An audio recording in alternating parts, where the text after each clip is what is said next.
2-3 জানুয়ারি 1897 ভারতের স্বাধীনতা সংগ্রামের এক চিরস্মরণীয় কিংবদন্তি নেতা। ভারতের স্বাধীনতা সংগ্রামের ইতিহাসে তিনি হলেন এক উজ্জ্বল ও মহান চরিত্র, যিনি এই সংগ্রামে নিজের সমগ্র জীবন উৎসর্গ করেন। তিনি নেতাজি নামে সমধিক পরিচিত।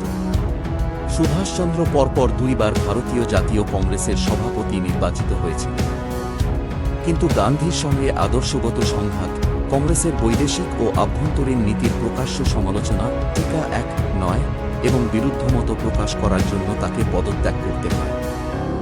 সুভাষচন্দ্র মনে করতেন মোহনদাস করমচাঁদ গান্ধীর অহিংসা এবং সত্যাগ্রহের নীতি ভারতের স্বাধীনতা লাভের জন্য যথেষ্ট নয়।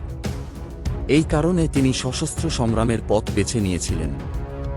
সুভাষচন্দ্র ফরওয়ার্ড ব্লক নামক একটি রাজনৈতিক দল প্রতিষ্ঠা করেন এবং 10 ব্রিটিশ শাসন থেকে ভারতের সত্বর ও পূর্ণ স্বাধীনতার দাবি জানাতে থাকেন। ব্রিটিশ কর্তৃপক্ষ তাঁকে 11 বার কারারুদ্ধ করে। তার বিখ্যাত উক্তি, তোমরা আমাকে রক্ত দাও, আমি তোমাদের স্বাধীনতা দেব, দ্বিতীয় বিশ্বযুদ্ধ ঘোষিত হওয়ার পরেও তার মতাদর্শের কোনো পরিবর্তন ঘটেনি। বরং এই যুদ্ধে ব্রিটিশদের দুর্বলতাকে সুবিধা আদায়ের একটি সুযোগ হিসেবে দেখেন। যুদ্ধের সূচনালগ্নে তিনি লুকিয়ে ভারত ত্যাগ করে সোভিয়েত ইউনিয়ন, জার্মানি ও জাপান ভ্রমণ করেন ভারতে ব্রিটিশদের আক্রমণ করার জন্য সহযোগিতা লাভের উদ্দেশ্যে।